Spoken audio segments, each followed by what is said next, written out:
Armour of God, దేవుడిచ్చేటువంటి సర్వాంగ కవచం. తెలుగులో చక్కగా ఉంది, దేవుడిచ్చు అంటే that which is given by God, the armour which belongs to God, which is given by God. దేవుడిచ్చేటువంటిది. అది నా సెల్ఫ్ కాన్ఫిడెన్స్ కాదు, నా సెల్ఫ్ డిటర్మినేషన్ కాదు, అంటే నా సొంత ధైర్యము, నాలో ఉన్నటువంటి పట్టుదల, నా యొక్క తీర్మానము, నా విల్ పవర్, నా లాజిక్, నా ఎడ్యుకేషను, నా బ్యాక్గ్రౌండ్, నా ఎక్స్పీరియన్స్, నా టాలెంట్, నా ఎక్స్పర్టీజ్ కాదు. దేవుడిచ్చే సర్వాంగ కవచం.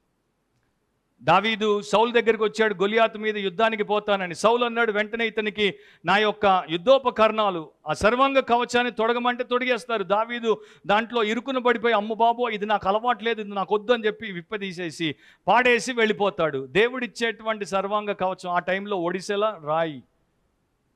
సో మనం కూడా లోకం ఇచ్చేటువంటి రీతిలో మనము వాటిని వీటిని వేసుకోకుండా దేవుడిచ్చే సర్వాంగ కవచాన్ని వేసుకోవాలి. And the whole armour of God, సర్వాంగ అంటే ప్రతి అంగానికి అవయవానికి అవసరమైనటువంటి కవచం. అన్నింటికి ప్రతి అవయవానికి దేవుడిచ్చాడు. గ్రీక్లో అది పానోప్లియా అండ్ ఇంగ్లీష్లో దాన్ని పానోప్లీ అంటారు. అంటే ఆ ఫుల్ సూట్ ఆఫ్ ఆర్మర్, పూర్తిగా పైనుండి కింది దాకా నిన్ను కప్పి భద్రపరిచేటువంటి సురక్షితమైనటువంటి సర్వాంగ కవచం. అదేంటో ఆ లెసన్ వచ్చినప్పుడు మనం ధ్యానిస్తాం. సో క్రీస్తునందు ఆయన మహాశక్తితో నేను బలవంతుడై ఉండాలి. కానీ బలము నాది ఎప్పుడవుతుందంటే ఆయన ఇచ్చే సర్వాంగ కవచాన్ని నేను ధరించుకున్నప్పుడు. సో ఈ రెండిటికి అవినావ సంబంధం ఉంది. ఈ రెండు ఒకదానితో ఒకటి కలిసి వెళ్తాయి. అప్పుడు నేను నిలబడతాను.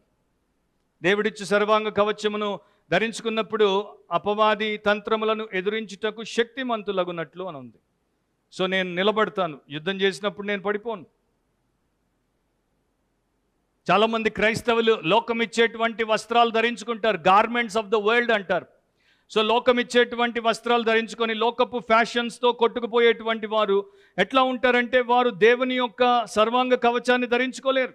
ఎందుకంటే ఒకే సమయంలో నేను గాడ్స్ ఆర్మర్ని, వరల్డ్లీ గార్మెంట్స్ని కలిసి వేసుకోలేను.